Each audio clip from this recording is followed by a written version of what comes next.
After more than a decade of conflict, the wars against the Goa'uld, the Ori, and the Replicators have come to an end.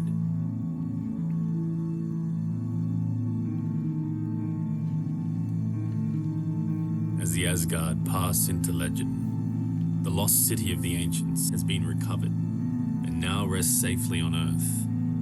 In the Atlantis database, a 9-chevron address has been discovered.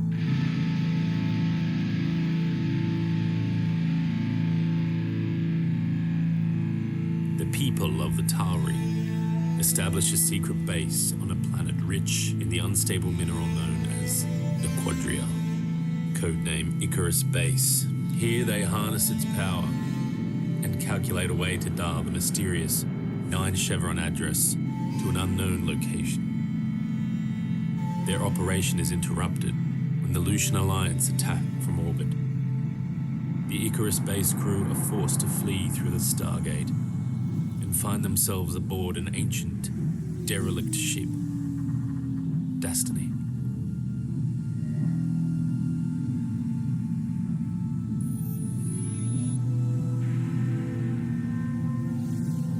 Stranded billions of light years from Earth, the crew face rising tension and failing life support. With power failing throughout the ship, returning home through the Stargate is impossible. They are the wrong people for this mission, but they are the only hope for what lies ahead.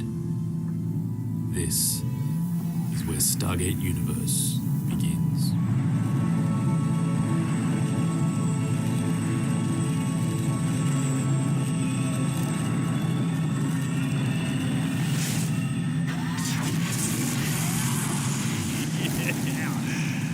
Get into Gate, a Stargate podcast. This is episode 312. My name is Mitch. Joining me, as always, the Get Into Gate team. We've got Maddie. Brandon on the pots and pans. Yeah, Brandon, our pots and pans, man. Well G'day, done. mate. Is it too late to ask you to redo that as Baal?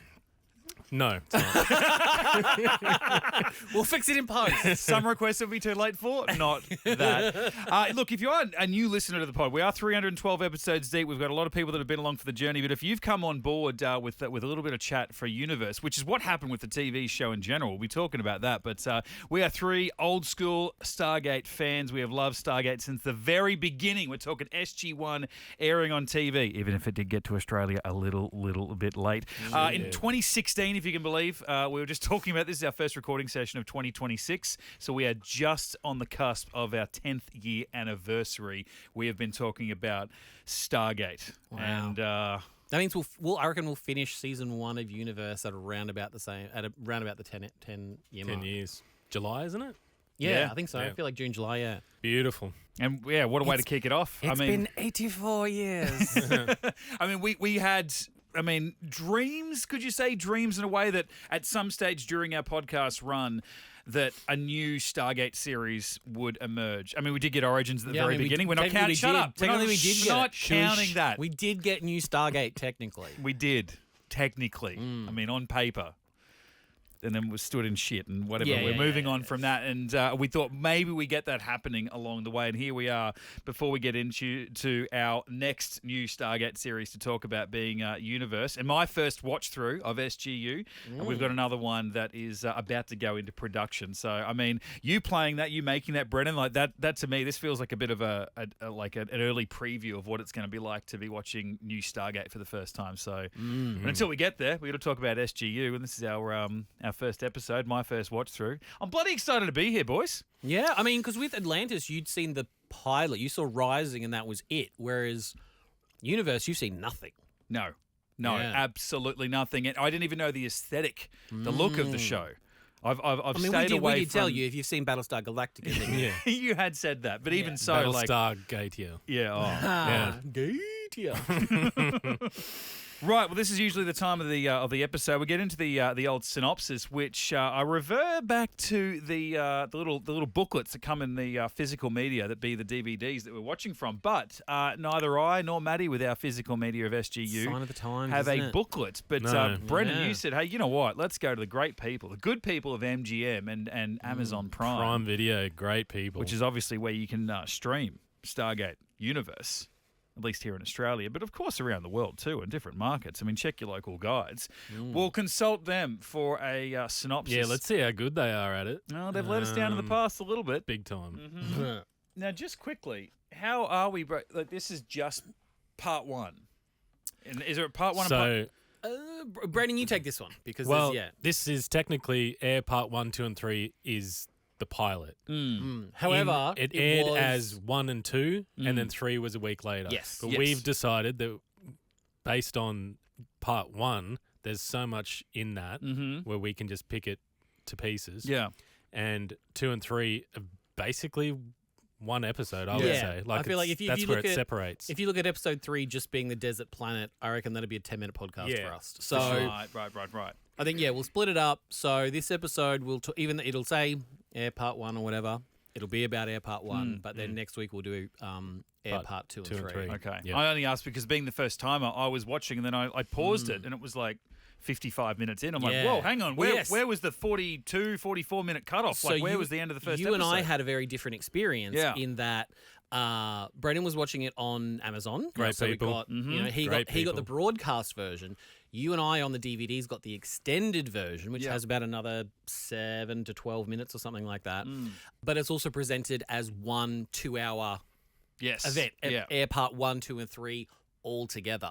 So I've taken a few little notes. We'll discuss sort of a few little differences between the broadcast version and the extended version that you get on the DVDs. But, this episode is going to be so jam-packed, so that's why we had to jam it down to do episode 1. And now that you've explained exactly, now that I've seen it and you were able to explain a little bit more, I can understand why. The amount of times I had to stop and just rewind the last 5 seconds. Yeah, it's it's like, so jam-packed, full of information. There's lore building here, just being scattered like nothing between characters. Yeah. So. Some would say lore shattering. Okay, but we'll get into it. I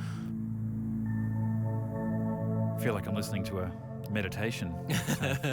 When a military research base is attacked, a small group of civilians and military personnel escape onto a ship in deep space.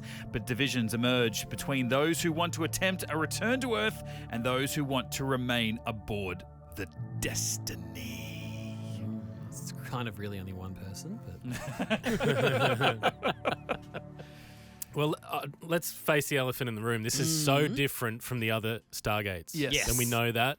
And that's where Very some much of its so. criticism was. Yes. But also, it's interesting to point out that for some people, this is their favourite Stargate. Jacob, who's been on the show. 3-star Jacob. Yeah. This was Jacob. It was his favorite, and it's funny. Like I was never a huge fan of Universe. Like it was fine, but it just never sort of grabbed me the way SG-1 and Atlantis did. Well, the first 3 seasons of Atlantis. But it's funny watching it now because I haven't watched any Universe in 10 years. You know what I mean? I haven't been watching Stargate like I normally would. I haven't seen the Stargate pilot in 10 years because I haven't rewatched any Stargate while we've been doing That was the this. same as me up until recently, and me and my son Jack started rewatching Stargate. I'm like, why wasn't I watching it during that period? And I think it was because we just were pushing forward and working towards the next episode. Yeah, and for me, I didn't want it to get in the way or confuse me in terms of, where I am and what I'm focusing on when it comes to Which I realise now was actually a mistake because it would have actually strengthened your knowledge. Yes, I think so too. Because you're going back and watching things with current knowledge. That's right. Yeah. So watching it this time, I actually enjoyed it more. I think if you're looking at it through like a 2026 lens, I think this is more in line with the kind of TV that we get now. Yeah. So it was in a way, I guess, to use a cliche, when we know how much O'Neill hates cliches, it's ahead of its time. It honestly was though. But also at the time, I think it felt behind the times because, like we've said, it felt like a rehash of Battlestar Galactica. Yeah. It was even shot in a similar way to Firefly, which was like 2001, 2002. And some interesting math that I sort of had a look at. Enemy at the Gate, the final episode of Atlantis, it first aired in January 2009. This episode first aired in October 2009. Wow. So there wasn't really a long there wasn't. wait between the two. And I feel like maybe if there had been a year or two between Atlantis and Universe, maybe the fandom would have been a little more avarice for Stargate. But I think maybe more forgiving. Yeah, maybe one of the reasons this had such a hard sort of start is because it was so different to what we were used to. It was a gamble. Yeah. It was a big gamble. And I think, people who, were getting into Atlantis, because I feel like Atlantis could have had like another couple of seasons on it. So people was kind of looking for, in the same way Atlantis expands the SG-1 universe, I think we're all looking towards this to expand on Atlantis and SG-1, but it's so departed from it that it's hard. Like, you get a few little bits and pieces through here, like you see Carter and you see O'Neill and Daniel Jackson on his VO and stuff like that, but it's very far removed in a way from the other two shows. So I think the fandom were very Whiplash maybe is a good way to sort of to, because it was literally came out the same year that Atlantis finished. Yeah, I think for me as well, like I talked about on our most recent episode, but that was covering off season 5 of SGA, and I said there is this free 24/7 Stargate channel that I have on my TV on Samsung TVs, and it's just rolling through SG1 into SGA into SGU, and I've always managed. I mean, there's only 2 seasons to avoid of SGU if I'm trying to get past it, so it's only like 2 days worth of content, Matty. But I've also like hovered over the thumbnail at one point and seen like Robert Carlyle, and I've resisted. We've all hovered over the thumbnail. I know what you're talking I've about. resisted the urge to click in to even see 2 seconds of what the show looks like, what it sounds like, to then compare it before I've watched it. And so to me, first time, and not just because of the length of it, watching it on the DVD, but just, I guess.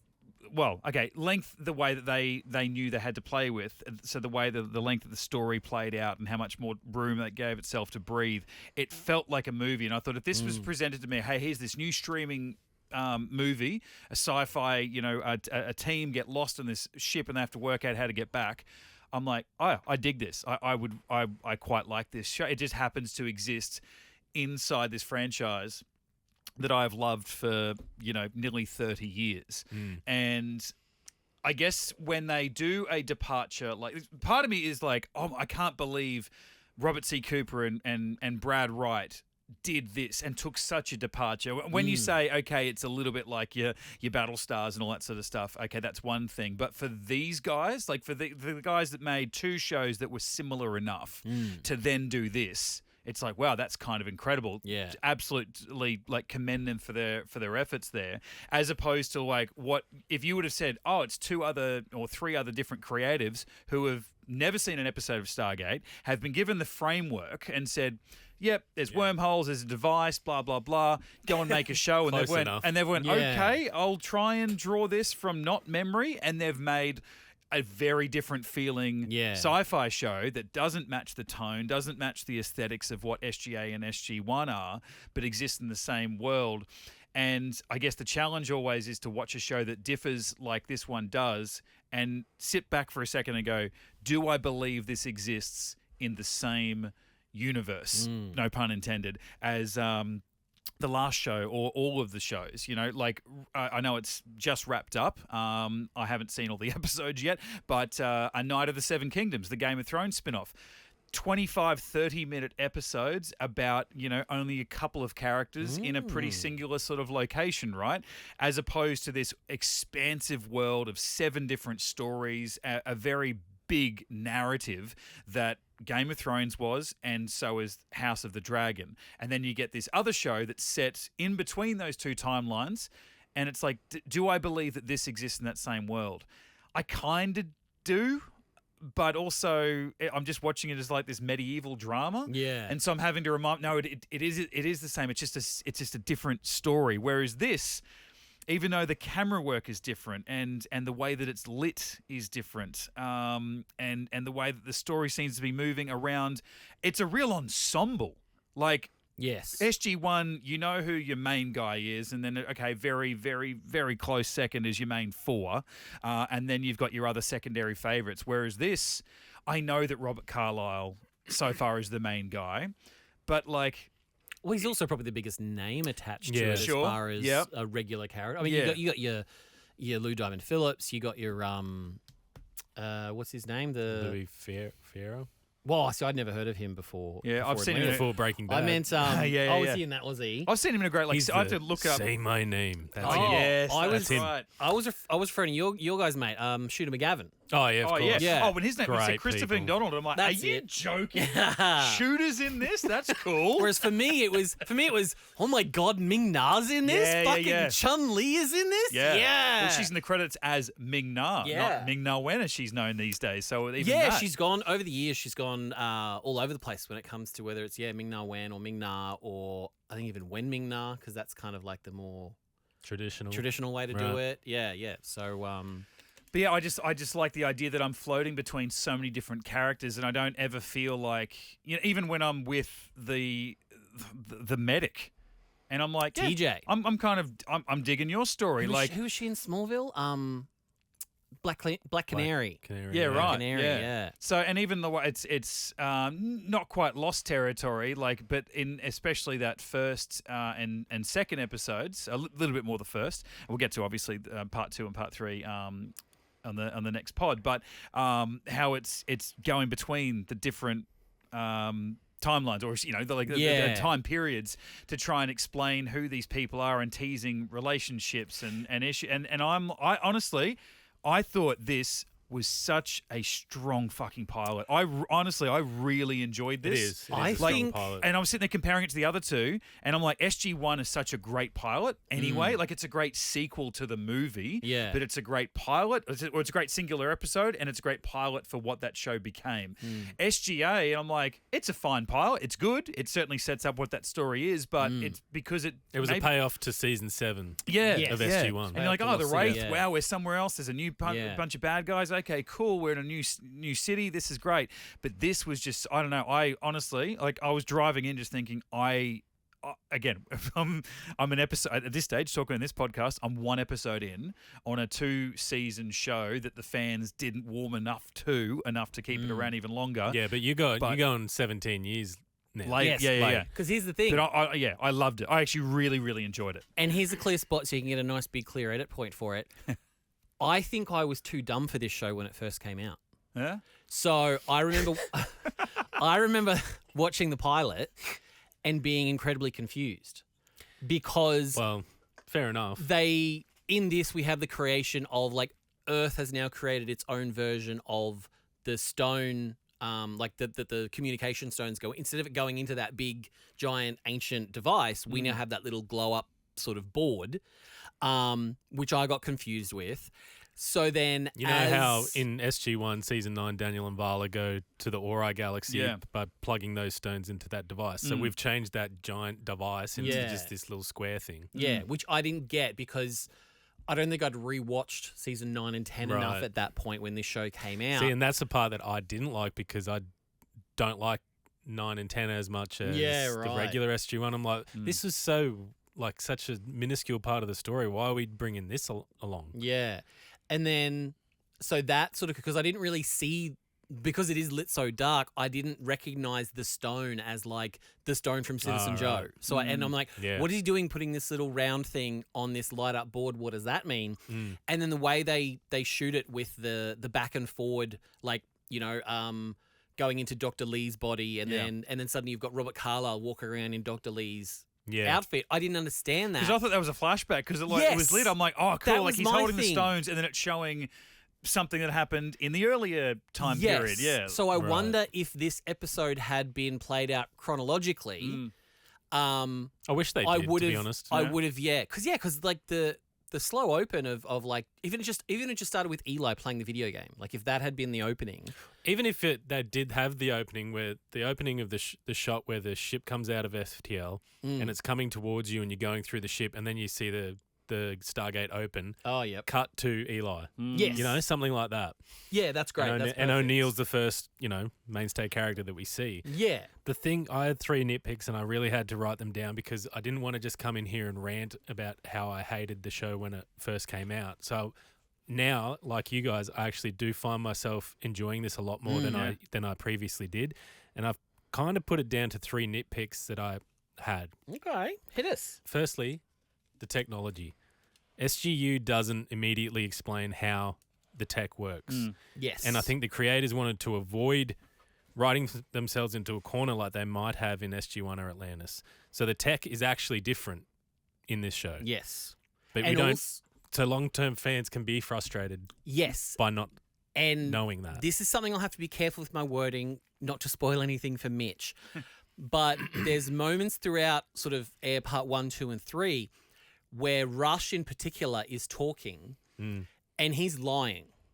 He's lying to the other people in front of him. Like, there's a moment when I think it might be in Part 2, when he talks to the entire room and says, I brought these stones, I've been in contact with... I'm in charge. I'm in charge. Lie. Yeah. Well, here's the other lie, and I only picked this up on this rewatch. It was Colonel Young who got the stones. So when everyone's evacuated and you see Colonel Young at the bottom of the Stargate and he's rummaging through the bags and stuff like that, that's him grabbing the silver briefcase that has the stones in it, throws them in his bag, throws it over his shoulder, and runs through the Stargate. Rush finds it. The whole reason Young is out of commission for the first episode and a half, because of that explosion that happened behind him, is because he's the one that took the extra time to get those stones so that they would have a way to communicate with Earth. Yeah. I didn't pick that up the first time. So, and then there's so many instances and I in here thought where Rush is lying. Yeah, because he lied about, I brought the stones. So you're like, oh, okay. Because a lot of these things in this episode are blink and you miss it stuff. Yes, and as because it's so different and we're trying to get used to the world that we're in, and we're used to dealing with your Shepards, your O'Neills, your Carters, these are all people that we can trust and they tell the truth. But because this is such a darker tonal show and in a more realistic way, and because we don't know Rush yet, we don't actually know when he's lying until you watch it 2-3 times. Yeah. And I'm coming off watching, in the lead up to 28 years later, the Bone Temple. I was watching the 28 series. Bone Temple makes me laugh. Doesn't it what? And then in 28 weeks later, Robert Carlyle's in it.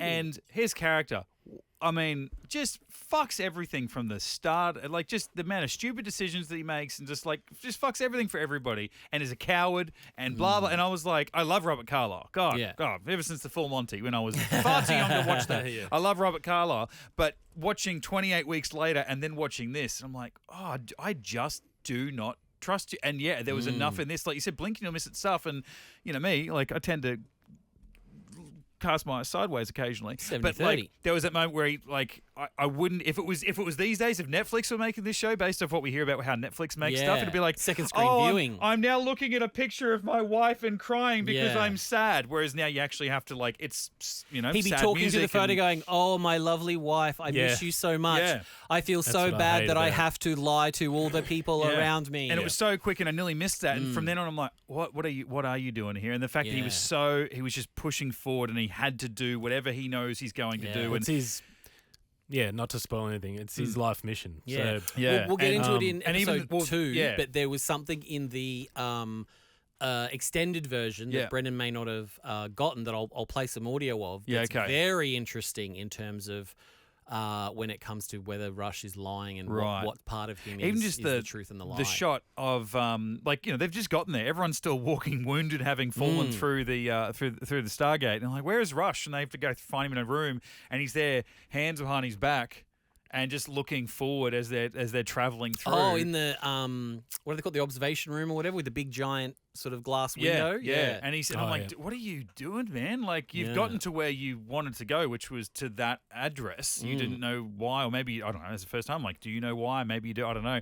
But that then, and maybe it was just the Robert Carlyle having worked with Danny Boyle through Trainspotting, and Danny Boyle, that movie Sunshine, with Cillian Murphy, Chris Evans. Oh, yes.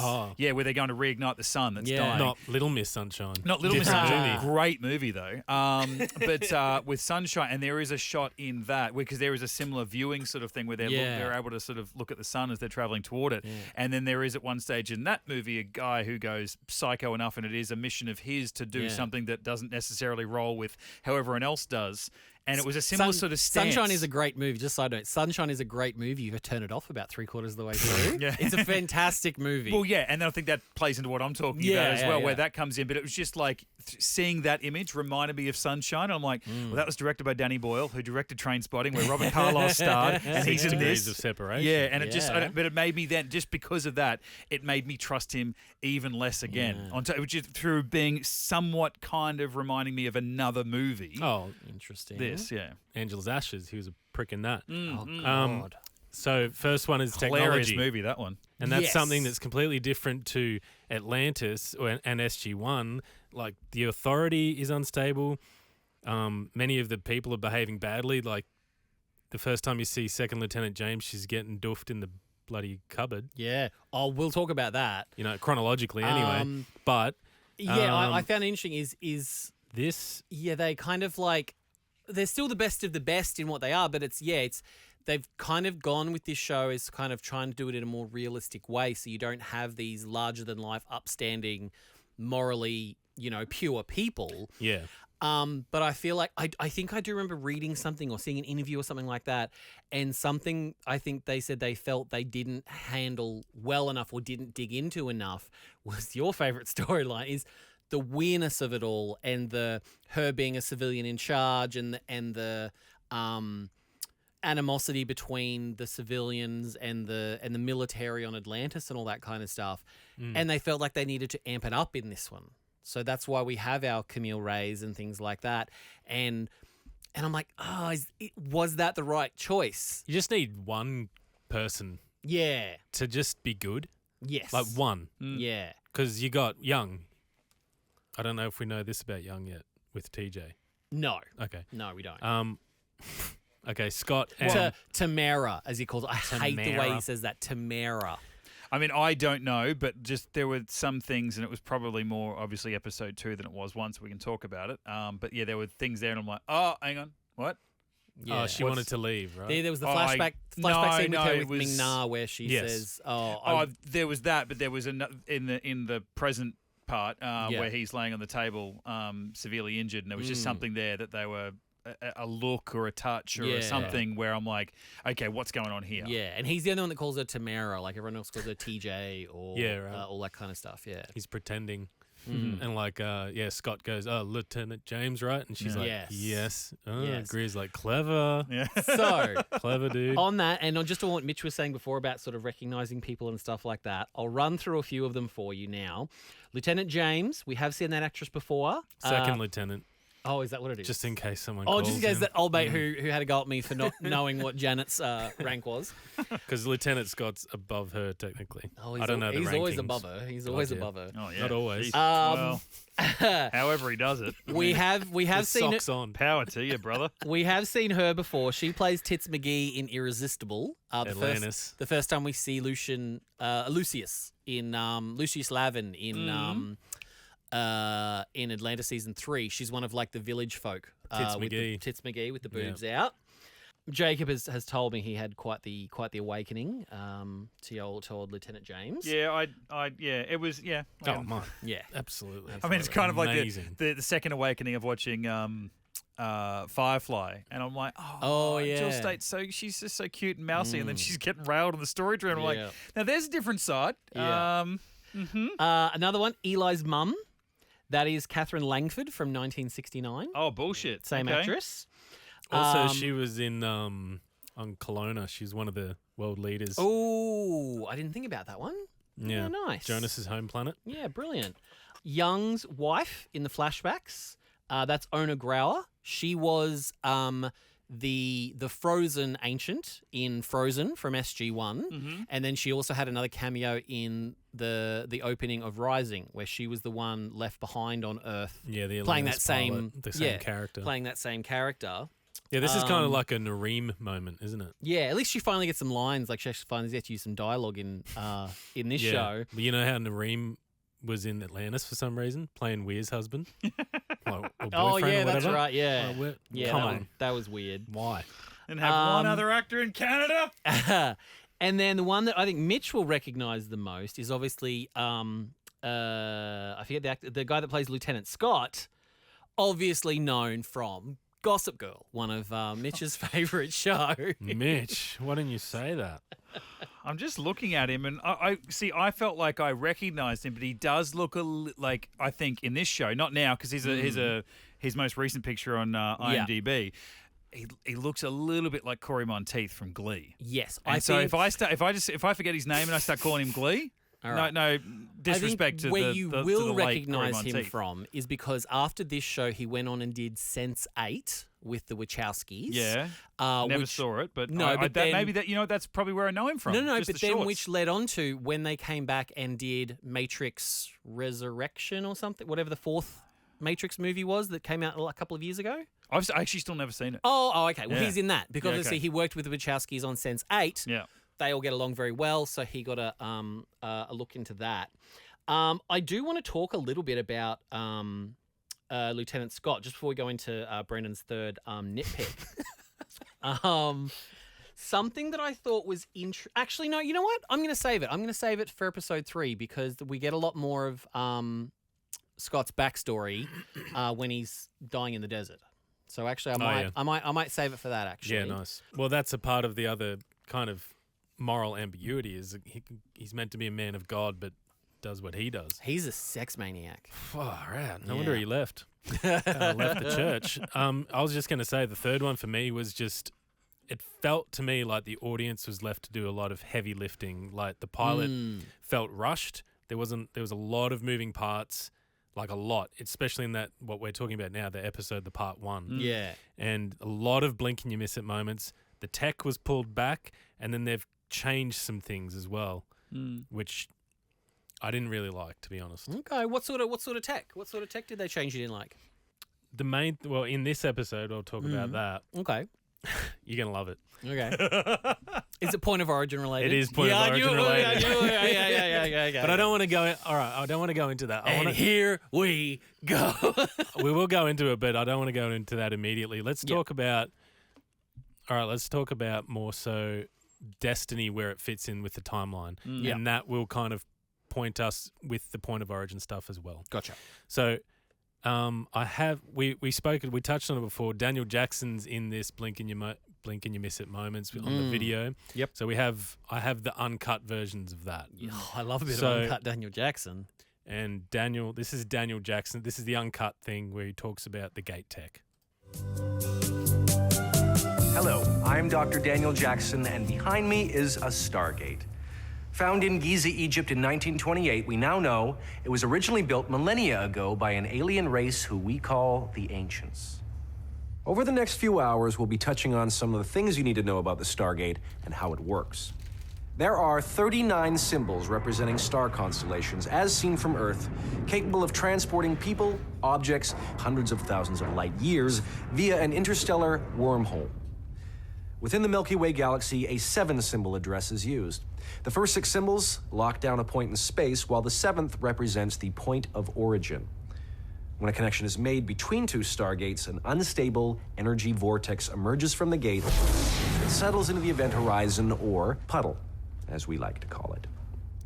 Later, it was discovered that using an 8th symbol would actually dial another galaxy. This is so good. It is believed an unprecedented amount of power is required to reach the near mythical 9 chevron destination. Icarus Base was established on a planet discovered 2 years ago to have a uniquely powerful core made of the mineral nequadria. It's called nequadria. The entire purpose of the project is to hopefully one day dial the 9 chevron address found in the ancient database. I can see Daniel waving goodbye. All right, so that's Daniel just explaining how the point of origin is meant Stargate 101. Meant to happen. Stargate 101. So the next clip I want to play is the Kino file. You know who's a massive Kinophile? Eli, big time. He's got one relating to his favorite room in on Destiny. And Mitch, you might need the Chloe's bedroom? It's not. I wish it was. You might need the at one point.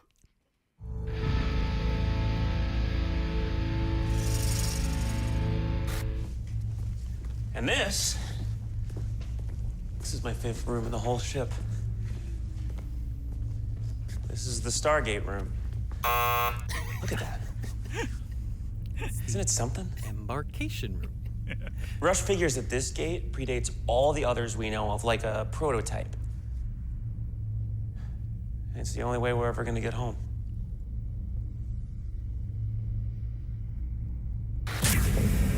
So that is one of 34 Kino files as like an extra, I I don't even know if it was a DVD extra, but they released them I think online. it was, yeah. They released them online. Yes, because this was like 2009, so that was when YouTube was in its infancy. So that was... Okay, so we've established you needed Mate, point of origin. It wasn't YouTube. What they did is they saw Avatar and went, Sam Worthington making little video diaries. That's what we need. Yeah, obvious. pretty much. It's pretty much a lot like Well, that. Most of them are lame. Side note, in case anyone's wondering, Kino means movie theater in German and also means cinema and movie in Russian. Yeah. And there was also a 1980s Soviet rock group. And Eli does say at one point, he goes, I'm calling it a Kino, because of the Russia, and then he gets cut off. Yeah. So we don't know whether he's talking about the Russian word or the Russian band. Both, But that's why they're called Great Kino. people. All right, so Daniel's established you need a point of origin from where you leave from. Uh-huh. And we've established there in the Kino file that these stargates on Destiny predate the Milky Way gates. Yes. So up until this point, my imagination says, going by Arc of Truth, we had what we now know as the Ancients living in the Ori Galaxy. Yep. They left on that ship that crumbled the mountain. That one Ancient went and grabbed their notebook. Yep. They went to Takara. Went to Dakar. Oh, yeah, because no, did they come to Earth first? No, they went to Takara first, apparently. Oh, okay. It's in one of the other Daniel Jackson Interesting. things. Yeah, because that kind of then screws with my idea that then they landed on Earth in the That's what galaxy, well, and then sent the Destiny away. Yes. And then went, hey, that thing we put on Destiny is a cool idea. Maybe we should do that here in this Pretty much. in this galaxy. Yeah, right. That's kind pretty of much my- what happened. Yeah. So when I first saw this gate and like how smooth and sexy it looks, I'm like, oh, that's the next evolution of it. No. Yeah, okay. No, it's the Previous, prequel. so it's weird if Yeah. you think about it. The Stargate, the Milky Way Stargate that we know, is the middle evolution. Then we got Atlantis, which was the next generation version of it, and now we're getting Universe, which is the Original. prequel version. It's a of- prequel gate. Yeah. So this is where the point of origin concern comes in for me. I'm not a fan of making the 9th chevron the Earth point of origin. It just opens up more speculation. That's the main reason I don't like it. Yeah, there was that throwaway line, and it's happening while I think the reason they almost did it is because it was when there was so much craziness going on. We were under attack from the Aleutian Alliance. The planet was about to blow up, and Eli just throws up, well, maybe it's just a code. Yes. And then that's why we have to use the Earth point of origin as the 9th symbol. But then Rush says something about, but we're not on Earth. But it's like, but what if we were supposed to be? But we're not. Yeah. Yeah. So that's what I don't like about it. And It was so kind I'm of gonna- and it was a throwaway line. It was don't think about it. Don't think about it. Yes. We just want to put that logo on the screen. That's a so real you- good thing to say to science fiction fans. Just don't think about it. All right, so this is where the point of origin concern for me comes in. Yeah. I don't like that they use the Earth point of origin, the one that we know with the pyramid and the circle on top. Yes. That's the classic one from the movie. So that opens more speculation for me. In Stargate, there's a point of origin, unique symbol from where we dial. So you can't just change it just because you want to. Yes. So the Stargate universe adds a rule by saying it's a code. Now, if it's a code, then it's put there by the ancients. Yeah. Can we just play a clip from SG-1 Season 1, Solitudes? Uh-oh. Not Solitudes. Not Solitudes. You ID the 7th sibling? Yeah, this one has to be the point of origin. Never seen it before. Damn it! Did you dial the right address? Yes, I don't know why it won't work. I'm missing something. What if there's a second Stargate here? On Earth? Yes. Tilk, would the Ghoul have put more than one Stargate on our planet? If the first became lost to them. But remember, the one that Ra put here might not have been the first. The Gould didn't build the Stargate system. What happens when you dial your own phone number? You get a busy signal. Exactly. What else could cause a vibration like that unless they were trying to dial home? They couldn't get through. So they were trying to dial from Antarctica to Cheyenne Mountain, which you can't do. Yeah. So every time Daniel asks Hammond, what happens when you dial your own phone number? I just expect him to get it wrong. I don't know why. What happens when you dial your own phone number? You leave a message. No, I was go, I don't know my own phone number. How should I know? Why would I do that? You know, If someone asks me for my phone number, I tell them to ask my wife. She's dead. Well, I would say this almost leans into my theory when it comes to solitudes, in that what I've been saying the whole time is that Carter was wrong, and the circle with the line under it was never the original point of origin, and that's why she was getting the busy signal, because she was getting the first 6 digits right, but then she was pressing the wrong point of origin. Because that's the unique one on that DHD. Right, but here's the thing. The point of origin for not Abydos, Chulak, that is on our Stargate. So I think that's where. Yes. And if you think about it, you're confusing in canon with production. No, because in the show when we dial Chulak, we use. When we're coming back from Chulak, we use the point of origin symbol for Chulak, and that is on our gate as well. Yeah, and I think that's just a production thing, like. Well, yeah, in the same way that we've spoken about is, when we're using the Antarctica Gate during all of season 4 or 5 and 6 or whatever. I would agree with you. We're using the triangle. I would absolutely agree with you, because we know season 1's SG-1, you're like, yeah, whatever, the canon is meh. But they doubled down on it in season 6 with Frozen. Well, maybe my new conclusions about the DHD will be enough to convince them that we should continue. The one found with the Antarctic Gate died shortly after it was brought back to Area 51. It was used a few times and then just ran out of energy. And that was the first indication we had that the power sources fueling the gate technology have a limited lifespan. We've run a number of tests comparing the power source to other off-world DHDs. We think we now have evidence that the gate we found down there is one of the oldest in the entire system. It could be as much as 50 million years old. So the important thing is the ancients who built Destiny and the original Earth gate 50 million years ago never would have used the symbol that we use currently. That was brought by Ra.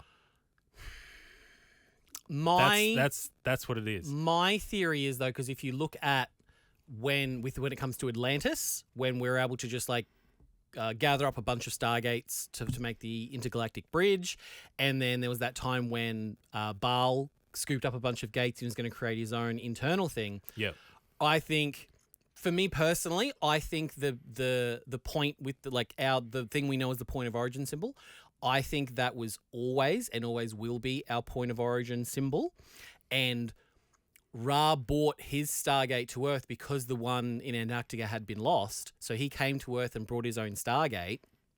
And because he was so knowledgeable, he, in the same way Baal can rewrite Stargate codes, Ra knew that this was the point of origin for Earth and rejigged his second Stargate for that symbol.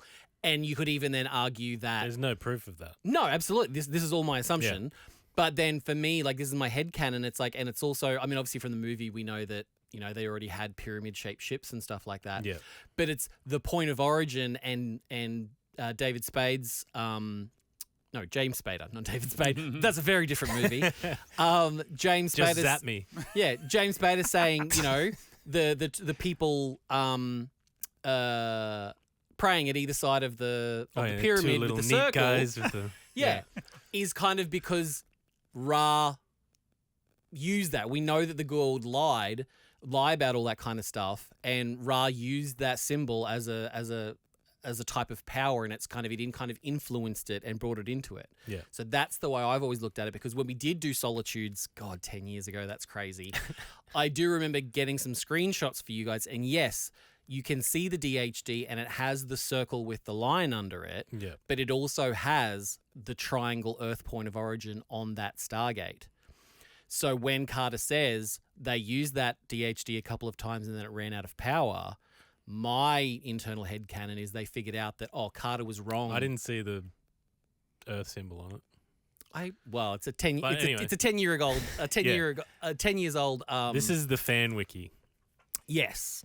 And I have seen stuff on the fan wiki. So the Alpha site, the Alpha Gate, which is the one that we use for Ra, is inspired by the sun over the pyramid, brought by Ra from who knows where. It could have been locally. That's why it works well, or it could have been from Mars. Or we don't even know. But you also have to remember, Ra didn't make the Stargates, so correct. That's what I'm saying. But that symbol already existed on the Stargate, so I'm saying Ra took advantage of that. Yeah. Yes. Yeah. I agree. But what I'm saying is this is the Beta Gate. This is the original Terra Stargate left by the ancients. Yeah. See, I don't agree with that. But it's on the wiki. Anyone just the fan wiki, which is if you're listening only on podcasts, the symbol is the a circle line with the line circle. under it. Yeah. I didn't want to get into a big debate about it, but I just wanted to play these things, which kind of, for me, and showed why I didn't like the code idea. Yes, and it also like the and again, this is probably something we'll talk about in maybe episode 2 or something like that. But there's a moment where Rush talks to. It might be Young or it might be Eli, and he says something about where is it?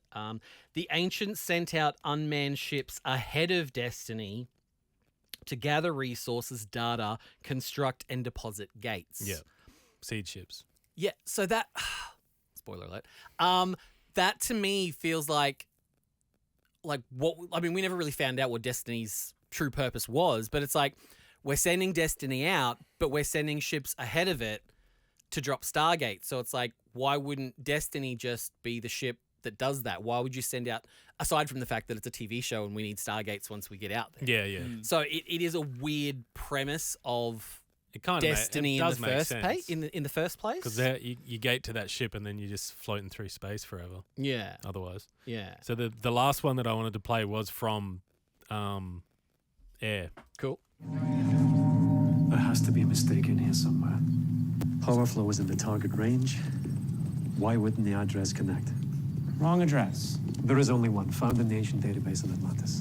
The 9th chevron here. Look, it took us 2 years to find this site. The properties are unique. This may be our last chance. If this bombardment continues, the radioactive core is going to go critical. If my math works, then it's not a power supply issue. It's the gate address. We've known the first 8 symbols for years. The 9th has to be the point of origin. So, what if we're not on the planet you're supposed to be dialing from? This is where we are. Okay, what if we are not supposed to be here? Okay, follow me. The symbols on the Stargate are constellations as seen from Earth. That's what you said. Yes. Okay, so what if Earth is supposed to be the point of origin? Chevron 2 locked. The only viable power source was here. Light years away. What if that doesn't matter? What if it's the only combination that'll work, like a code? Chevron 3 locked. A code? Yeah. So if it's a code, not an ad. First of all, why didn't the ancients just put the whole fucking code in? Yeah, right. Like in your database. If the only people who can get there are the Tari, and then Atlantis database point of origin. Yeah, because they talk about with Atlantis, there's the control crystal in Atlantis. Yeah. Atlantis was the only Stargate in the Pegasus galaxy that could dial Earth. Well, that could dial the Milky Way, and it could only dial Earth. There's a connection. That was my pick is, all right, the ancients, from every bit of evidence that I've just showed you, use the circle with the line under it as their point of origin. So that should have been in there. Or they use the Orion symbol, which was the Icarus Base point of origin.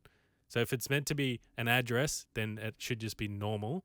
But if it's a code, then it should be the code that the ancients would have used. Yeah. It does scream a little bit like, we've got 10 years or 15 years at this point, I guess, of Stargate where we've always used a 7-symbol address. And it was only, Mitch, we spoke about it towards the end of Atlantis, where they start talking about, these Stargates have always had 9 chevrons on them. Yeah. And we've only ever used 7-symbol addresses. So it does feel like there's a little bit just like, don't think about it. Just trust us. It's a code now. That's how you can get in there. So it did feel a little bit of like a cop out. That was, and then we'll go into further on down the track. We'll talk about the rest. I'm on the outskirts where I think, based on everything that I've seen, that the triangle is and always has been the point of origin. And that's what they wanted to do. Yeah, because like we're saying, obviously when we were using the Beta Gate, there were close-up shots of the Stargate where we were still using because they were using the same prop. Because it's iconic. It's like doing Star Trek and getting and it was in the movie, and like I'm happy with that being. It's just that Solitude's gets me every time I watch it. I'm like, but there also it is. you also have to think about things like in those first early seasons. Obviously, we know time travel using solar flares and stuff is used that's what I said differently. before. I'd be fine to forget about it if it wasn't for that Frozen one where they're like, this is the original Milky Way gate. Yes. I still maintain that Carter is wrong and it was never that symbol, because the other thing too you hear that? Carter's wrong. Maddie's right. You know what, guys? Shut the fuck up. Hey, I'm just doing my best McKay here. And look, I love dumb blondes. You know what I mean? Go suck a lemon. But there's God. also like if you think about the Gamekeeper planet, they Yeah, had that weird, funny- stupid yeah, spiral point yeah. of origin that you never see ever again. So I feel like there's a little bit of a mulligan in terms of the first couple of seasons of Stargate when they're still trying to figure that stuff and out. I'm cool with that. But you're right, when they bring it up again 6 seasons later. Yeah. That's But- the only thing that kind of sticks in my craw. But And sorry, also, you might need... People are going to be screaming at us, shut up about the point of origin thing, so you might need to trim that a bit. But Well, no, I don't think so. Like, even, I'm listening to a lot of what you guys are saying, and I'm like, I'd like either overlooked issues that you guys are having and just able to watch on, but then you're raising it. I'm like, that does create a bit of, but I'm either confused because I've just never understood it, I've looked over, or I've just completely missed it in this rewatch, and I want to do the same thing that you're doing, Brandon, and go back with. Every time I flick it over in this free channel, my boy's like, "Can we watch it?" I'm like, "No, it's season 4 of Atlantis. Absolutely, watch the movie. We've And got to never go back to the back. start." Like I said- but I want to sit there and like maybe go through and just, even for my own sanity, just like every episode that's like not a filler, but like not just like a Planet of the Week, and actually write, okay, what do we learn here in one line, sort of thing. Just because you're saying shit, I'm like, you could tell me you've just made that up. Yeah. Well, essentially, Brendan and I are discussing fictional things. Essentially, of course, one of us is arguing the Bible is real. The other one's arguing the Quran is real. Yeah. They both come from the exact same source material, Yeah. but we've interpreted them differently. So you're saying blame the Jews? Okay. He said it, not me. So yeah, we're both sort of, but I'm not saying Brennan's wrong.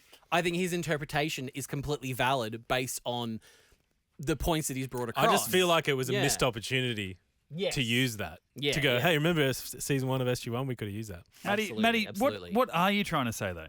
Brendan knows way more about Stargate than I do. Okay, I just thought I'd.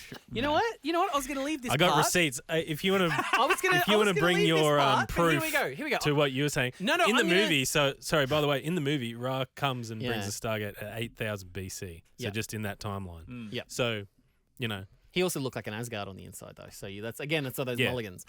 alternate timeline. I'm just gonna pivot, and I just want to point out. No, I'm done with that. There's something that's quite interesting that I've noticed, and I believe I've brought this up before, but there's a slight pattern in the Stargate franchise that I just want to bring to everyone's attention. Oh boy! So we have SG-1. Now, essentially, that's a spin-off from the original, right?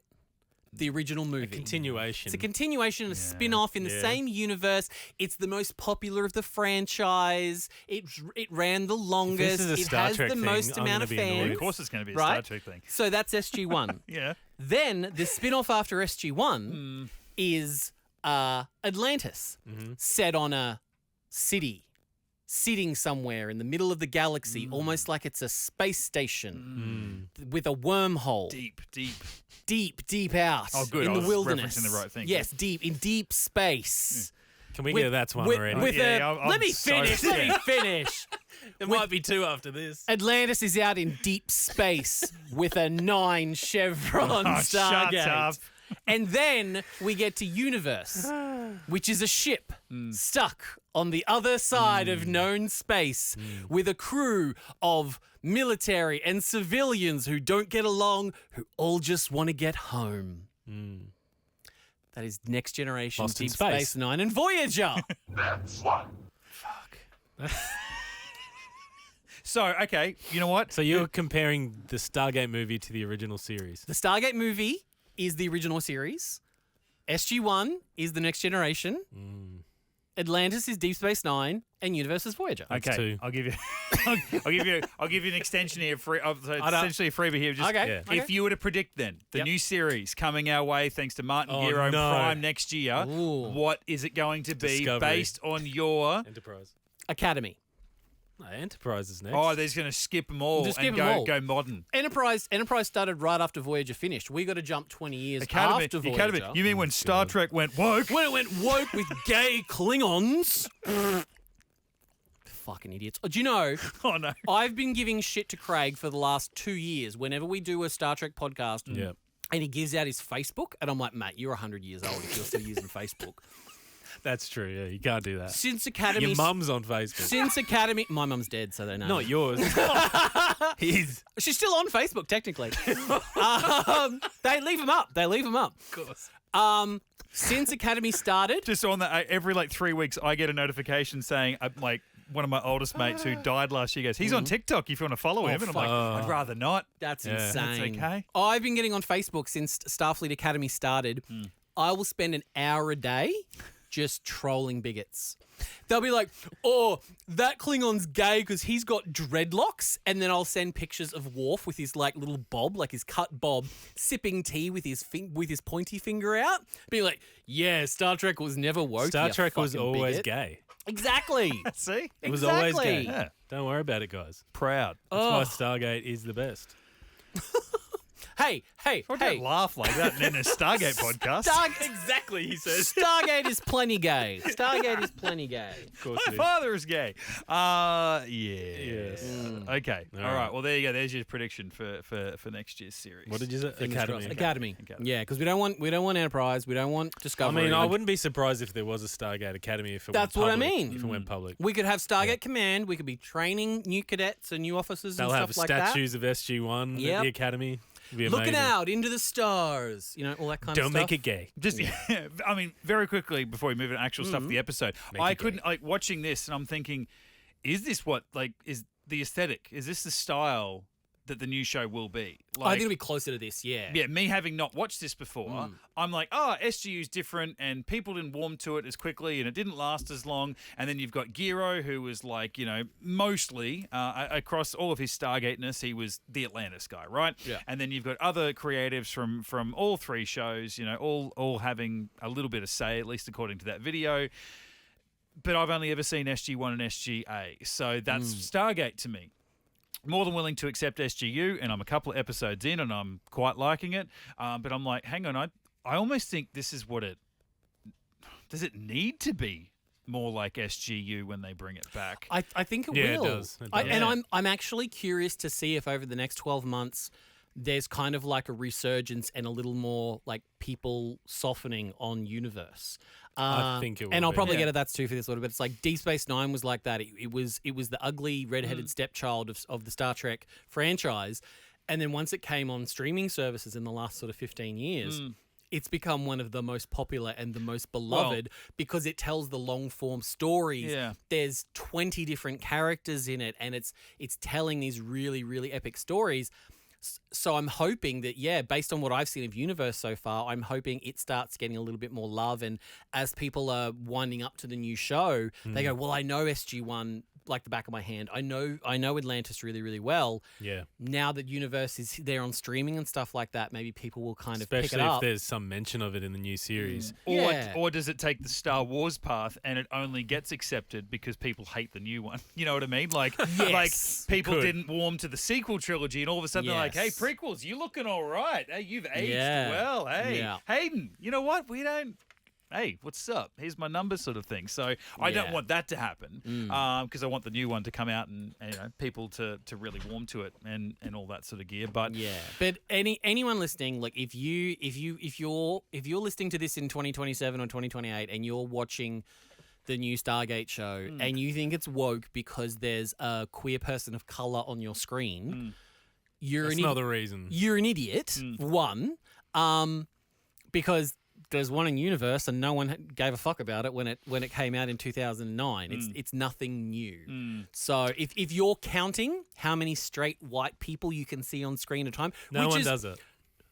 Mate, I've been in Facebook arguments for the last month with people who are literally saying there's not a single straight white man on the screen right now. Star Trek's woke. So if anyone's saying that about Stargate in 2026, you were never actually a fan of the series. You can go too far with it. Yeah, when it's got nothing to do with the plot or the or anything okay, I'm gonna get at that 3 for this at this point. But well, okay, so in this, you said what was only a matter of months, right? Very small amount of months. yeah, between, January to October. Right, between Atlantis ending and Universe premiering. In story, what are we picking? Because they're saying they've known the 8 symbols for the address for 2 years. Yep. And it took them a while to find this base and establish it, blah, blah, blah. How long? He didn't say 2. He said years. Yeah. That's no, I did hear someone say 2 years. Something about, I did hear Rush something for years, he said. I heard 2 years in that clip. In something, yeah. You're right. Either way, I'm just like, I don't know that I'm supposed to watch it and think, oh, well, yeah, once Atlantis, it's not once Atlantis was back on Earth, and that's why they started looking into it, but it wasn't discovered post the series finale. This was something that maybe was discovered in the background halfway through season 3, and they've been working on it, and now it's relevant to us because they're making a narrative out of it. I did tickle your ass with a feather with that in the finale of Atlantis, because there was a line about, we don't have the Daedalus because it's on a secret mission. That was them foreshadowing this. So the Daedalus at the time, or the Odyssey or whatever it was, wasn't available to help. Phoenix, wasn't it? No, that's Carter's ship. The Hammond. Yeah. But during Enemy at the Gate, we had the Daedalus, but the Odyssey was unavailable. There was a line about it in there where they're saying the Odyssey is off on a secret mission. That was a reference to this. So the Odyssey was off getting supplies or running people to this or whatever. That was their little tie into that. In the same way, in the second or third last episode of Atlantis, it was a cut scene, but there was a scene of McKay and Zelenka talking about 9 Chevron addresses. That's because they'd already written this pilot, and they were trying to remind the audience about it, which is, I think, also when we spoke about it. So where was the Odyssey? I guess it was running back and forward to Icarus. I don't know. Okay. Because there's a line in this where Eli says, why did we take a spaceship to get here? Why didn't we just Stargate here? And they said, well, we've actually shut down that Stargate from receiving incoming wormholes because of the Quadria is too unstable, and if we receive a wormhole, it'll blow up and all that kind of stuff. Where did that come from? Yes. The only way to shut down a Stargate is to bury it.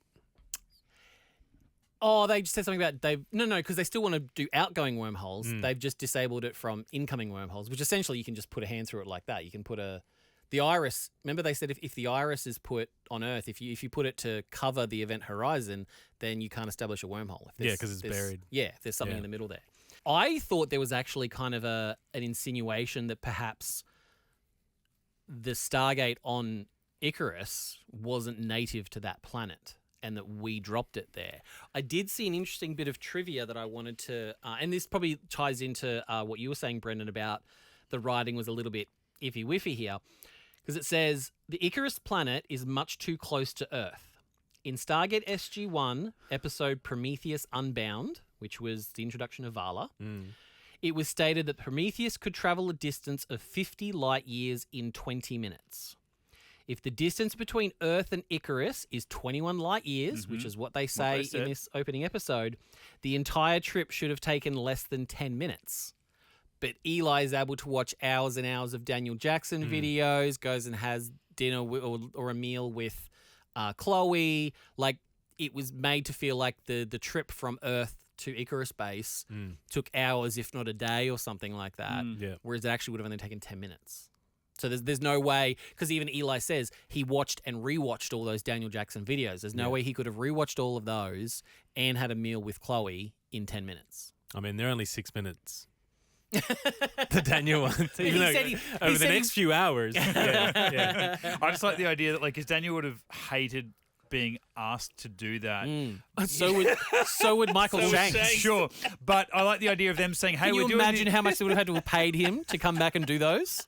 To then just get them all chopped up. That was his jacket too. He just showed up on set dressed like that. They put a little pancake on his face. I'm like, I don't know. I think you're more Michael Shanks. No wardrobe. Yeah. But I like the idea that they're talking about it and saying, hey, we're making up these videos just to like crash course everybody in with like everything that we know about the Stargate program, the history of the Stargates and the ancients. And I mean, I don't know, we're just looking for someone who knows everything. I should, like, obviously you're way too busy, but we just need someone. He's like, I'll do it. It's like, just make him think like it's his idea. Because otherwise he would have hated the idea of like, hey mate, look, I'm so sorry. You've got to go and you got a whole day in front of the microphone, okay? He'd be like, I'm too busy. Yeah. I'm surprised. Make him think like you're going to get someone else to do it. I'm surprised he didn't negotiate and say, well, if you want me, you've got to give my wife at least a day's worth of work. She's got to be the person on the stones for one day or something like that. Okay, well, just speaking on Shanksy, but then obviously everyone we're getting from the previous series, but obviously namely SG-1, as their names popped up, and I'm thinking, oh, I didn't know they were in this at all, for one. I didn't know that they came back to do this. That would have been exciting then, in that opening 2 minutes. Yeah, it was cool. Yeah, just seeing that. And I'm like, oh, who next? Who next? Who next? All of SG-1 except Teal. Yeah, and when it said, and Michael Shanks, I'm like, oh, okay, so Christopher Judge is not coming back. And then it pops up and it's like Gary Jones. I'm like, well, obviously, you got to have Walter, otherwise it won't taste and right. no SGC either. No, we're just going straight Pentagon. Even just those establishing O'Neill shots lives in Washington now. Yeah, the Pentagon. I was like, oh, geez, that was. It just feels a little bit more real in a way. That was Homeworld Security in the Pentagon. Yeah. Or does O'Neill just beam to work? Probably. Yeah. I mean, he does say to Eli, he's like, if you don't sign it, we'll beam you to our spaceship. Beam you to our spaceship. Oh, that was so funny. And he's like, spaceship, and they're like, just looking at him, and then just let him, not even like close the door, but let him walk upstairs before they do it. It was such a boss move. I wonder whose idea that is too, because that happened to O'Neill in, I think, Nemesis. Back in Thor just zapped him up there. Yeah, sure, you betcha. Yeah, and so he's like, it'll be fine. Yeah. How does he not have a panic attack? I know, right? Yeah. Oh, so McKay did it to Jeannie. Yeah. He did it to his sister. Yeah, what a jerk. He's a jerk, though. Yeah, true. Well, Jack's a little bit of a jerk. He's just a charming... He's a Tony Stark. He's a charming jerk. Yeah, that's true. He's a charming jerk. But I'm like a bit worried then, okay, well, how do you use these guys? And not just feel like it's just a little bit of fan service. And for Jack to show up and they've sort of Mercury rising to that code out there, and mummy, I figured out the code, and Sure. Eli's there. I get that reference, absolutely. Mummy, someone is home. Sure. Same shit, right? So little boy, Sixth Sense boy. Was it Sixth Sense kid? Or was it a different kid. Sorry. They look the same at that age. And he's like, is he autistic, or he's got? He's on the spectrum. He's original autistic, and he's doing like just like booklets, like math, like the kids do and shit. Yeah, and he figures out this like government code, and he dials a phone number because it's what he figures out, and then like the government are trying to kill this kid. Wow. But anyway, cool movie. Yeah, very cool. I love any movie where they try and kill kids, especially autistic kids. Yeah. It's just like the 90s were wild. You could do shit like that. But that was cool to see O'Neill sort of pop up in that way, and obviously then he's even featuring in episode 2. But then we get Jackson doing his thing, and I'm like, okay, that's cool. It's not even. It feels different of him not being present in the scene, that he was just on a video. It's not like you just happen to be walking past when this coincidental thing is happening. It's like, no, he's just on stock. He's on file there. And then even for Carter to just be like on the ship, and they go, hey, Colonel, blah, and then it just goes into the bridge of the ship, and she's running around while sparks are flying. There was no like, get Samantha Carter on the line, or like, where is... It was just, they threw it out there like it was casual dialogue because there's Colonel up there, and then we as an audience like, oh no, we know that Colonel. Like, that was kind of cool. They didn't have her walk in slowly into a room and make an entrance. It's like the way when Voyager departed from Deep Space Nine. Jesus Christ. Definitely too. We're going to do at this. the start of Deep Space Nine, when the Enterprise was there, and Picard and Cisco were having a conversation to each other. I wish I had Lieutenant Scott's line. Shut up! Yeah. See, okay, even with all that stuff, right? Like when you like, okay, just someone take charge or someone be professional. I'm like, I kind of dig the idea that they've just all of a sudden, okay, they were nearly killed. And so they've escaped this thing. They don't know where they are. Okay, now we're on a ship. By the way, the air's running out. They're all just freaking out. You've got fucking caterers are there going, I used to cook. Well, I don't anymore, but, I'm here. It's like, cool, where's someone that knows what they're doing? Yeah. And they're all freaking out. So I'm like, yeah, that would probably happen. But then old mate walks in and then I went to say Stifler. It's not Stifler. Shooter comes up and is like, but boy, and he's like, just shut up. And I'm like, oh, dude. But you know what? Fucking there's kind of no rules. We're in international waters here, guys. Yeah. Like, yes. Well, it's an interesting point. Is Rush is essentially the only person on that ship who was ever intended to be there. Yeah. So Colonel Young was in charge of Icarus Base. Yeah. It was Lou Diamond Phillips, Colonel Telford. Colonel Telford. He was the one that was supposed to lead the expedition. He wasn't there because he jumped in the glider to go and help fight off the Lucian Alliance. Seriously, I had to rewind it a few. So because Telford's in the dining hall, even the officers' lounge, whatever it is. Yeah, when they're all having that they're dinner. having food, and then all of a sudden he's not there. But before that, when they were going to dial Destiny, they said we'll send a probe, and if it's good, then we'll send a team. Where was the team? Yes, it was Telford and Rush were there. Yeah, but Yeah, so was it those the people in like Star Wars land next to the ramp? That's what I took, and because it was they they all explaining it to pissed Eli off. or explaining it Did to they- Chloe, and they're like, To Eli, Eli's like, what are they for? And no, they're not doing anything now. We're going to test it, then we'll talk about maybe going through. They didn't say them specifically. Yeah. But it was kind of implied. Gestured I think some of them got beamed up by the Hammond, but because then they left the shielding of the base. but right. then the others behind the shielding. I feel like all of them just went to the gliders. Yes, to defend the base. probably because they were the most qualified Yeah. people, whereas everyone else who actually then evacuated were all supposed to stay on Icarus Base, which I mean they would have died if they'd stayed on Icarus, obviously. Something that bugged me though, and obviously probably would have bugged you as well, is the fact that it was Lucian Alliance that we had to deal with. that was one of those moments I had to rewind. I'm like, it's a shame. Well, and here's the thing: in the original broadcast version, you don't have the scene where Rush confirms to Eli that it was the Lucian Alliance, Right. So you actually don't get confirmation of that until much later in the season. But the thing that bugged me is, and I get it because there was like, there was there's the amazing scene where the glider comes down and like hits the tower that I thought was beautiful. That whole CG, the Hatak looked like $1 million. Looked great. Oh man. The problem is Carter has the Hammond, which was going to be the Phoenix, and now it's called the George Hammond. It would have Asgard beam technology. Yeah. Like in beam weapons. So it should have been able to take out those Hataks before they launched fighters. So I was like, that's a little bit of a cop-out. Like she should have been... you mean like the... No, sorry, not beaming technology. I mean the Asgard beam weapons. Yes. Like the ones that we've used on the Odyssey to take out Ori ships and all that kind of thing.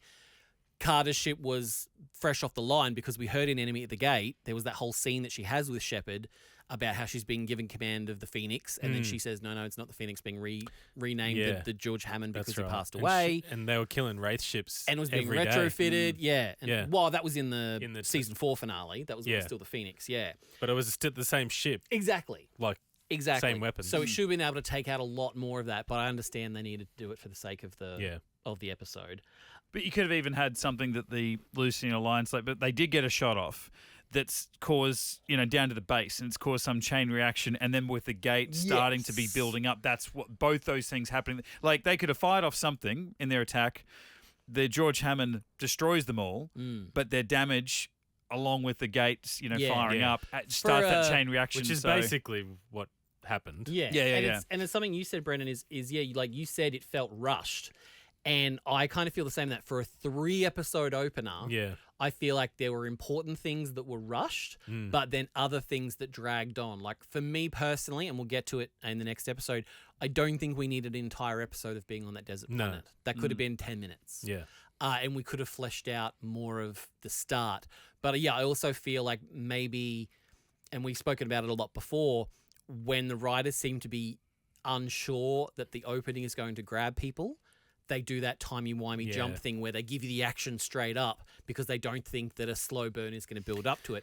I would have liked to have seen this in chronological order. Yeah, me too. Spent a little more time on Icarus I might have to Base. sit back and edit it for you then, buddy. I'll take you that. Know me liking to edit a little bit of chronological that. order stuff. I there are a love, couple of I little love the flashbacks. opening with the Destiny. Yes. Like and the actors' names coming up and the epic Joel Goldsmith score. I love that. The flashback when TJ is talking with Camille about TJ, how she was wanting to leave. She was wanting to leave because she got her scholarship and all that kind of stuff. That can stay as a flashback where it was. But just in terms of the whole evacuation of Icarus and the way that was all chopped around, I would actually have liked to have seen that all take place. Yeah, chronologically. Chronologically. But the flashback to Young talking to his wife and those sort of things, Yeah, because I think they would the have audience been can get confused when they're using the stones to go back to Earth once they're on Destiny. You're like, hang on, is this a flashback or are they on actual in present time? Yes. So that can be confusing. Absolutely. A little bit of trivia, fun trivia. Given that it would have only been a year before this, or maybe 2 years at the most, we had the re-release of Children of the Gods where they took out the bush and the boobs. This is, and this is a bit of trivia I read, this is the first episode of the franchise to feature a sex scene. Yeah. When it comes to Scott, unless you consider and the and Broca James. divide, Carter dry hump, Or in the locker room. Or, and that's a perfect setup actually to a bit of audio I grabbed from the audio commentary. I don't think it was intentional, but the audio commentary is done by Eli, Chloe, and Lieutenant Scott. See if you recognize the noise they make when you first see the Stargate. Wait for it. Wait for it. Ah.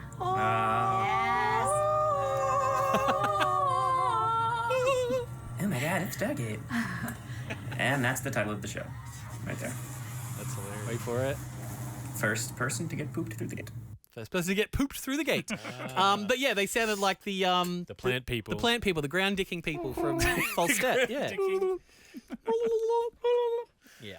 That's fantastic. That was quite good. I want to talk about Senator Alan Armstrong, our great Shooter McGavin. Excellent. Alan Armstrong.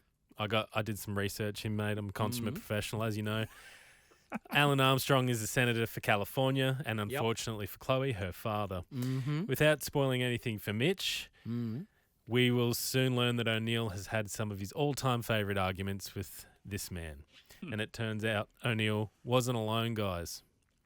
I've since discovered that Alan Armstrong is not particularly well liked on Capitol Hill. In fact, the other senators have a nickname for the senator. They call him Tuesday. Not Monday, Tuesday. As in see you next As Tuesday? in see you next. Ah. Yeah. Also, Tuesday's a pretty boring day. It's when he rolls into DC, I think. By all accounts, he's difficult. And I have 3 pieces of evidence to back that up. Okay. Senator Alan Armstrong, a.k.a. Tuesday, has been known to overshare.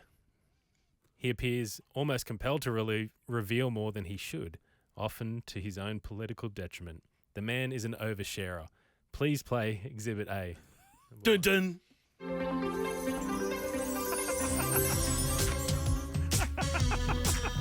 Senator, it's my honor to welcome you to Icarus Base. Colonel, this is my executive assistant, Chloe. She's also my daughter. Oh, in case you were wondering, my right arm's just a little longer than my left. Shall we go inside? You can't help but overshare that. For some reason, he's compelled. Well, I mean, his spoiler for episode 2, but his wife is an oversharer in that she brags about how she knows the president. Right. And if they don't bring Chloe home, she's going public.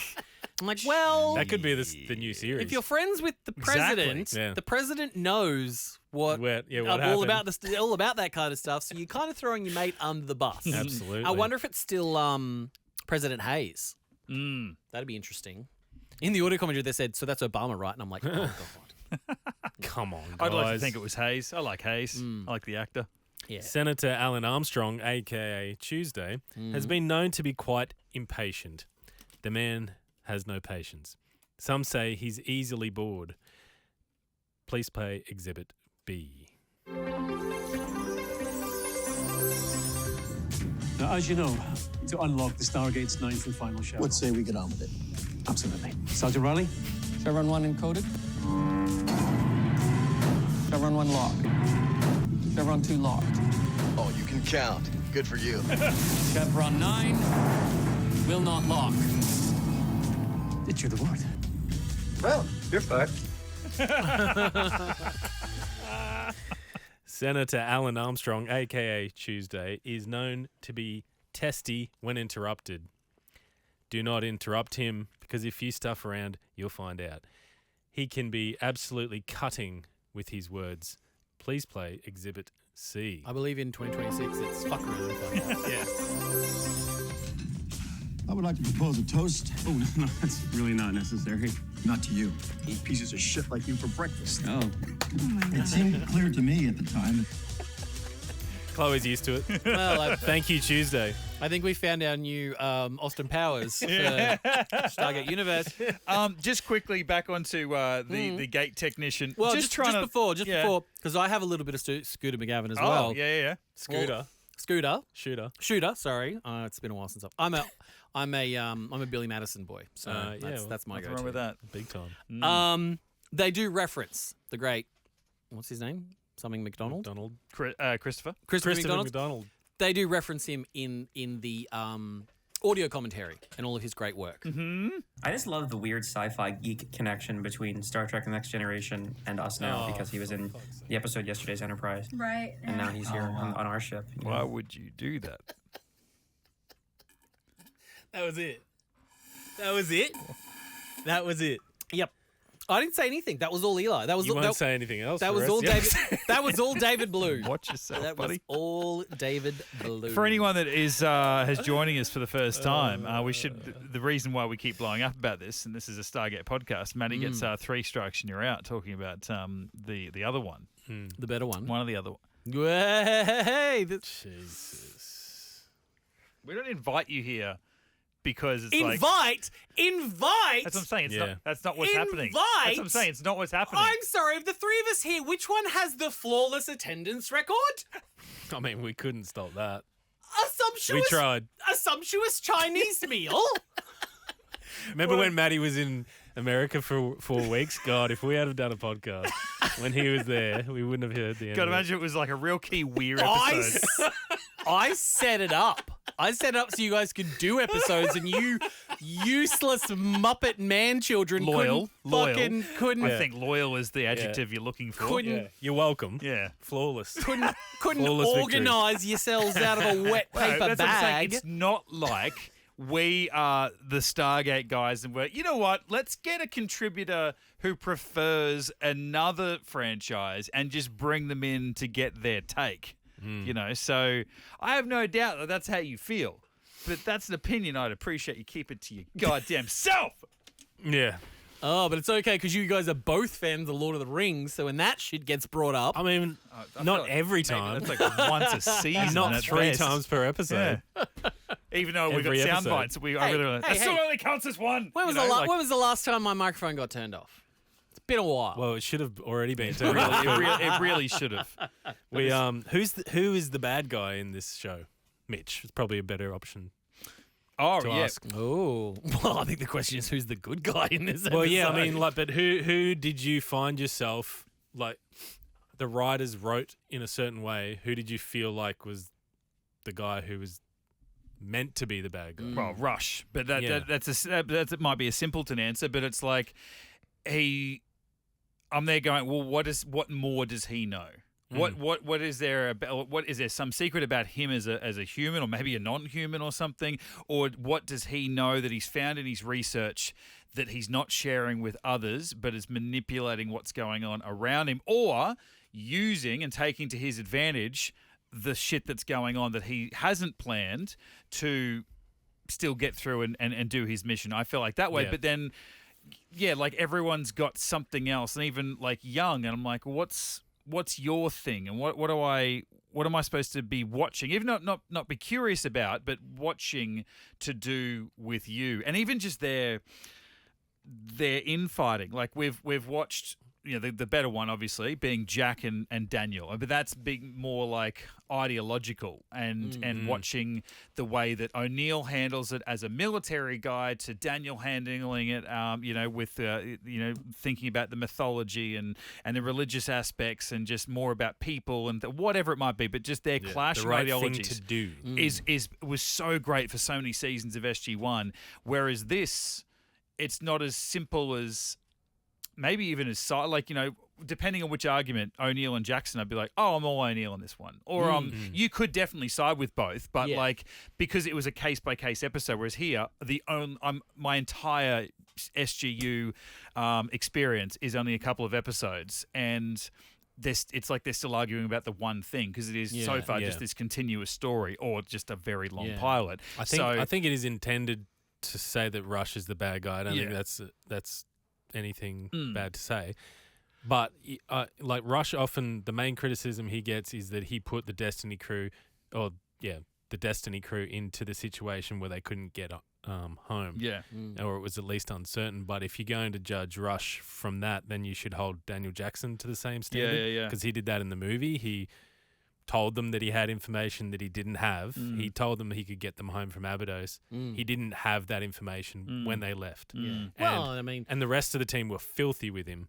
Yeah, like and Kowalski and all that. There was the joke in 9 and 10 where, you know, Vala and Daniel get the blame for the Ori. Yeah, you know, it was their fault for the Ori and that kind of thing. I don't know that I necessarily see Rush as a villain. I just see a lot of flawed people that all he's just have dangerous. secrets. Like I look at him and go, he's dangerous, but I don't want to stop him. Yeah. Like I want to give him a very long leash. He's McKay, but he's amped up. In like McKay, McKay's incredibly intelligent.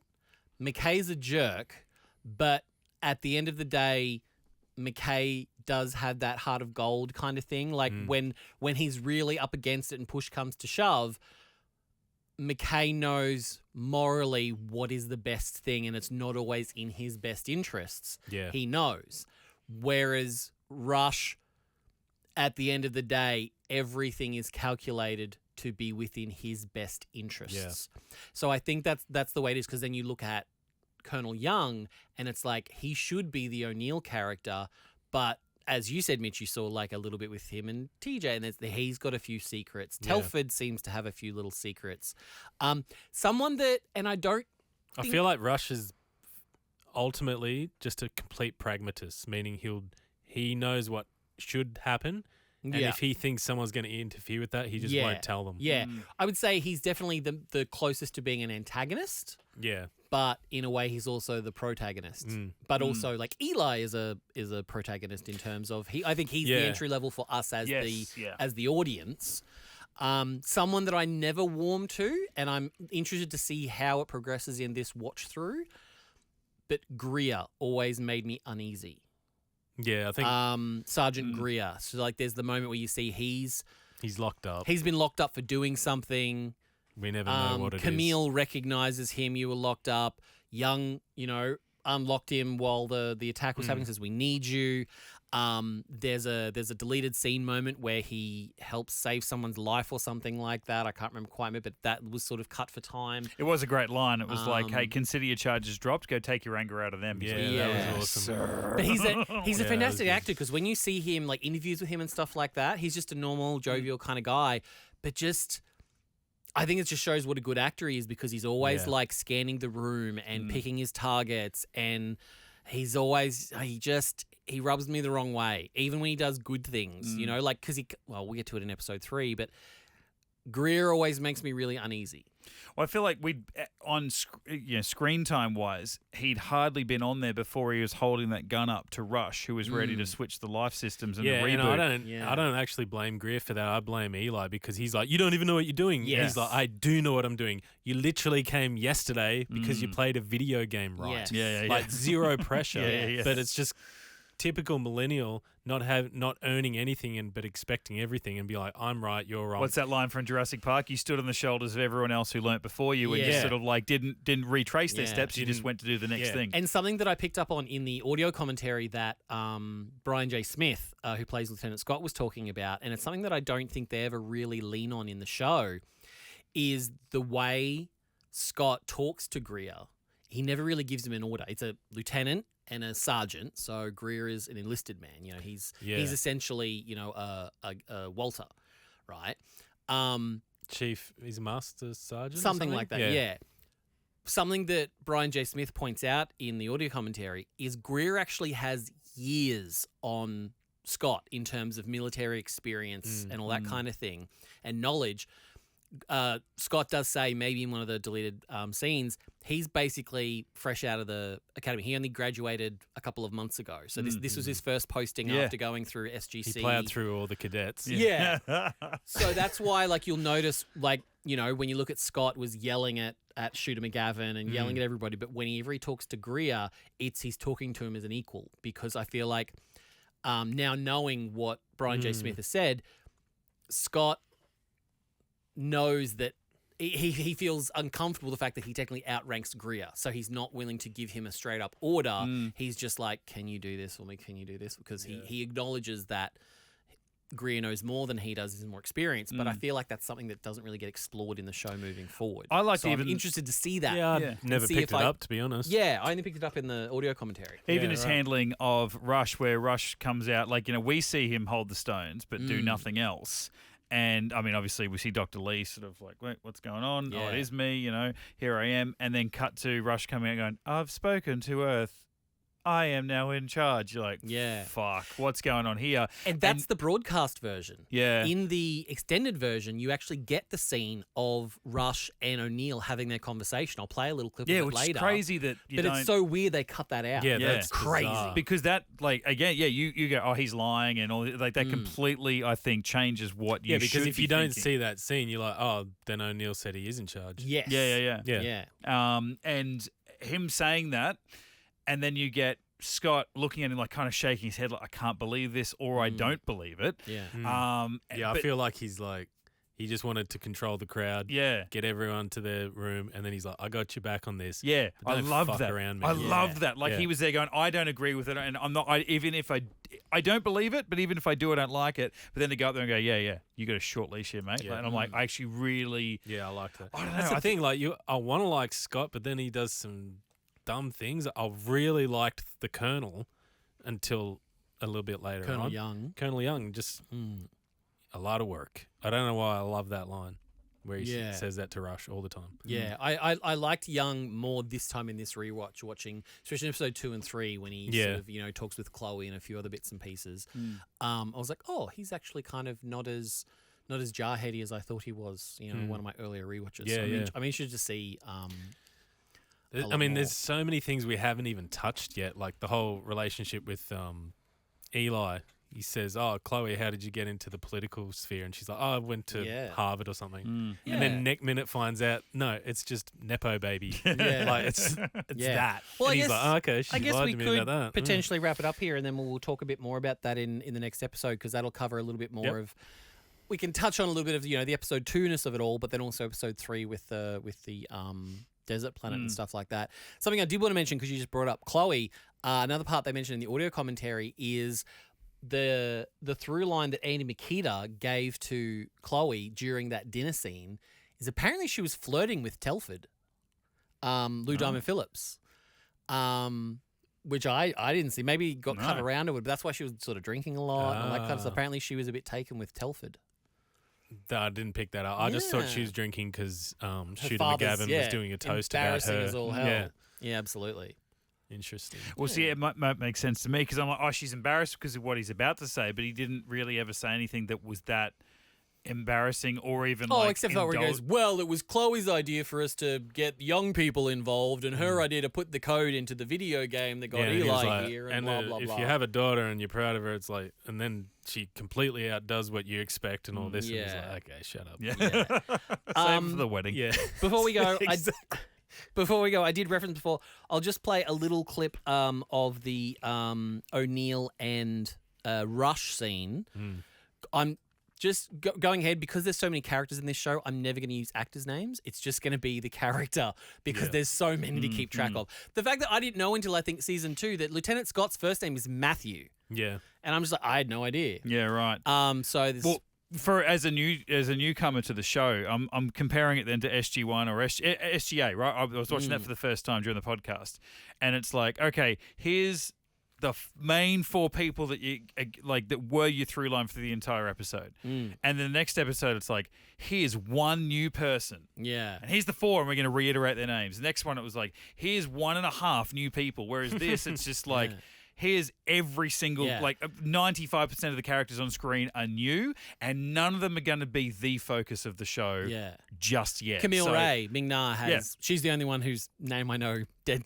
Oh, dead right. like there's a few actors I know. She has like 2 lines in all the opening 3 episodes. She's barely in it. Yeah. You know? Which I have to remind myself of when this came out and how she'd done some notable stuff. But I know her a lot more from stuff she's done since then. I feel like her line was a little bit annoying because if she's meant to be HR and she says, Greer, why are you out in front of everyone? Yeah. Like, couldn't do that I behind get you're in a closed stressful doors. situation, but still. Yeah. And when she's like IOA, and I'm like, I'm the senior ranking IOA member here, or something like that. And I was like, is that really the time? Yeah, no one cares. Wasn't there another? What planet were they on with the Icarus? No, in SG-1. and there was a planet with like bug or like no, it worm wasn't creatures her. or something. That's no, not her, but that's the Chinese ambassador. She wasn't. Oh, okay. Was she an IOA? Yes. Right. That's because I'm looking at this guy. This feels like a recast. I know it wasn't the same character, but I'm like, this feels like in hindsight they've like, we like that character, but let's get a better actress or a more well-known actress to play the role. Dude, she's great. I love her. That's Daniel San's girlfriend. And I thought she was great in the role, but I know Ming-Na Wen, so it's absolutely. Yeah. So I'll just play this little clip of from Rush in Dr. Lee's body talking to O'Neill, just because there's a little line there that I feel like if I'd known this about 8 years ago, I could have used it. So let me get this straight. Instead of dialing up any one of a number of other planets in our galaxy, you took a bunch of unqualified people halfway across the universe? I took what I thought was our last chance to dial the 9th and final chevron. I was successful. At that point, the gate couldn't be shut down again. Oh my God. Across the universe.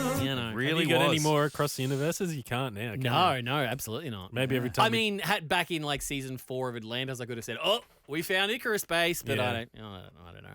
Like I said, season 4 and 5 of Atlantis and Universe are my blind spot. So I'll be much less useful than I've ever been in the past. People. We can use that sting for the stones. When we go across the universe. Perfect. I mean that even just that where they said, this is a star map, and they're like, that's the Milky Way, and I really appreciate. Was that Chloe who said that? It was. I feel like it was a female character. I'm just saying it was Chloe. Yeah, I think she was in the room. That's the Milky Way, and I'm like, it's a pretty generic looking galaxy. Like, how do you know? But okay, cool. Yeah. And then when it just kept zooming, it kind of like in the. That's Pegasus. Yeah.